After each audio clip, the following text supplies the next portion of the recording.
ಕಾಂಗ್ರೆಸ್ ಅವರಿಗೆ ಸಂವಿಧಾನದ ಬಗ್ಗೆ ಏನಾದರೂ ಗೌರವ ಇದ್ರೆ ಸಂವಿಧಾನದ ಪುಸ್ತಕವನ್ನ ಯಾವಾಗಲೂ ಕೈಯಲ್ಲೇ ಇಟ್ಕೊಂಡಿರ್ತಾರೆ. ಆ ಸಂವಿಧಾನದ ಪುಸ್ತಕದ ಬಗ್ಗೆ ಅವ್ರಿಗೆ ಗೌರವ ಇದ್ರೆ ಅವರು ಕೂಡಲೇ ದೇಶದ ಜನಗಳ ಮುಂದೆ ಕ್ಷಮಾಪಣೆಯನ್ನ ಕೇಳಬೇಕು. ಎಮರ್ಜೆನ್ಸಿ ತಂದು ಲಕ್ಷಾಂತರ ಜನರನ್ನ ಜೈಲಿಗಟ್ಟಿದ್ದು ಯಾಕೆ? ಜೈಲಲ್ಲಿದ್ದಾಗ ಸಾವಿರಾರು ಜನ ಅಮಾಯಕ ದೇಶ ಪ್ರೇಮಿಗಳು ಸತ್ತಿದ್ದ್ಯಾಕೆ? ಅವ್ರ ಮೇಲೆ ಗೋಲಿಬಾರ್ ಮಾಡಿದ್ದ್ಯಾಕೆ? ಲಾಠಿ ಚಾರ್ಜ್ ಮಾಡಿದ್ದ್ಯಾಕೆ?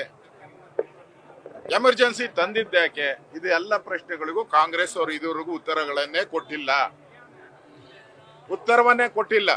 ಅಟ್ಲೀಸ್ಟ್ ಎಮರ್ಜೆನ್ಸಿಯನ್ನ ಸಮರ್ಥನೆ ಮಾಡ್ತಾರ ಅದನ್ನಾದ್ರೂ ಹೇಳಿ ಕಾಂಗ್ರೆಸ್ ಅವ್ರಿಗೆ. ನಾನು ಸವಾಲ್ ಹಾಕ್ತೀನಿ ಕಾಂಗ್ರೆಸ್ ಅವ್ರಿಗೆ, ಎಮರ್ಜೆನ್ಸಿಯನ್ನ ನಾವು ಸಪೋರ್ಟ್ ಮಾಡ್ತೀರಿ, ಬೆಂಬಲವಾಗಿದ್ದೀರಿ ಅದಾದ್ರೂ ಹೇಳಿ. ಇಲ್ಲ ಎಮರ್ಜೆನ್ಸಿಗೆ ವಿರೋಧವಾಗಿರೋ ಇದ್ರೆ ಅದಾದ್ರೂ ಹೇಳ್ಬೇಕು. ಇಲ್ಲಿ ವಿರೋಧ ಇದ್ದೀರಿ ಅಂತ ಹೇಳ್ಬೇಕು, ಇಲ್ಲ ಪರವಾಗಿದ್ದೀರಿ ಅಂತ ಹೇಳ್ಬೇಕು. ಎಮರ್ಜೆನ್ಸಿ ಏನು ಹೇಳಿದೆ 50 ವರ್ಷ ಕಳ್ಳರ ನಾಟಕ ಆದಂಗೆ ಆಡ್ತಾ ಇದ್ದಾರೆ. ಕಳ್ಳಾಟ ಇದು, ಕಾಂಗ್ರೆಸ್ ಅವರ ಕಳ್ಳಾಟ ಇದು. ಅದಕ್ಕೆ ಇವತ್ತು ದೇಶದ ಜನಗಳ ಮುಂದೆ ಕಾಂಗ್ರೆಸ್ ಒಂದು ರೀತಿ ಬೆತ್ತಲಾಗಿದೆ.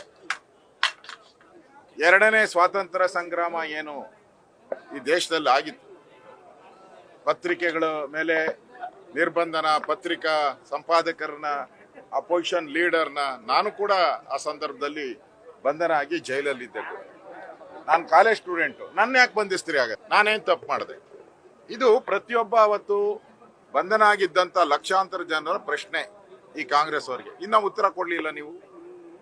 ಇವತ್ತು ಹೇಳ್ತೀರಾ ಅಘೋಷಿತ ತುರ್ತು ಪರಿಸ್ಥಿತಿ ಅಂತೆ ದೇಶದಲ್ಲಿ. ಏನಪ್ಪಾ ನಿನ್ನ ಎಲೆಕ್ಷನ್ ನಿಲ್ಲೋದ್ ಬಿಟ್ಟವ್ರ ಖರ್ಗೆ ಸಾಹೇಬ್ರೆ? ಏನ್ ನಿನ್ನ ಎಲೆಕ್ಷನ್ ನಿಲ್ಸಕ್ ಬಿಟ್ಟವ್ರ? ನಿನ್ ಮಗ ಮಂತ್ರಿ ಆಗದ್ನ ತಡೆದಿದಾರ ಮೋದಿ ಅವರು? ಚುನಾವಣೆ ನೀವು ಸ್ಪರ್ಧೆ ಮಾಡ್ತಾ ಇದ್ದೀರಾ, ಹಲವಾರು ರಾಜ್ಯಗಳಲ್ಲಿ ನೀವು ಸರ್ಕಾರ ನಡೆಸ್ತಾ ಇದ್ದೀರಾ, ದೇಶ ವಿದೇಶಗಳಿಗೆ ಪ್ರಯಾಣ ಮಾಡ್ತೀರಾ, ಅಮೆರಿಕಾಗ ಹೋಗಿ ಭಾರತದ ಬಗ್ಗೆ ಮಾತಾಡ್ತೀರಾ, ಬೇರೆ ಬೇರೆ ದೇಶಕ್ಕೆ ಹೋಗಿ ಭಾರತದ ವಿರುದ್ಧವಾಗಿ ಮಾತಾಡ್ತೀರಾ. ತಡೆದಿದ್ದಾರ ಮೋದಿ ಅವರು? ಅವಾಗ ಇಂದಿರಾ ಗಾಂಧಿ ಅವರು ಜಡ್ಜ್ಗಳು ಜಡ್ಜ್ಮೆಂಟ್ ಬರೆಯಕ್ ಬಿಟ್ಟಿರ್ಲಿಲ್ಲ. ಅವಾಗ ಪತ್ರಿಕೆ ಹೆಡ್ಲೈನ್ಸ್ ಏನಿರ್ಬೇಕು, ಪತ್ರಿಕೆಯಲ್ಲಿ ಕಂಟೆಂಟ್ ಏನಿರ್ಬೇಕು ಅಂತ ಸರ್ಕಾರ ತೀರ್ಮಾನ ಮಾಡ್ತಾ ಇತ್ತು. ಈಗ ಮೋದಿ ತೀರ್ಮಾನ ಮಾಡ್ತಾರ ಪತ್ರಿಕೆಯಲ್ಲಿ ಯಾವ ಕಂಟೆಂಟ್ ಬರಬೇಕು ಅಂತೇಳಿ? ಮೋದಿ ಅವರು ತೀರ್ಮಾನ ಮಾಡ್ತಾರ? ಏನಿಲ್ಲಲ್ಲ. ಸಿದ್ದರಾಮಯ್ಯ, ನಿದ್ದೆರಾಮಯ್ಯ, ಕರಪ್ಷನ್ ಜಾಸ್ತಿ, ಮಂತ್ರಿಗಳೆಲ್ಲ ಬೀದಿಗಿಳಿದು ಕರಪ್ಷನ್ ಮಾಡ್ತಾವ್ರೆ. ತೊಲಗೋದ್ರೆ ಸಾಕು. ಈ ಕಾಂಗ್ರೆಸ್ ಸರ್ಕಾರನೇ, ಸಿದ್ದರಾಮಯ್ಯ ಅಂತಲ್ಲ, ಕಾಂಗ್ರೆಸ್ ತೊಲಗೋದ್ರೆ ಸಾಕು. ಗ್ಯಾರಂಟಿನೂ ನ್ಯಾಯವಾಗಿ ಕೊಡ್ತಾ ಇಲ್ಲ. ದಿವಾಳಿ ಆಗಿದೆ ಸರ್ಕಾರ.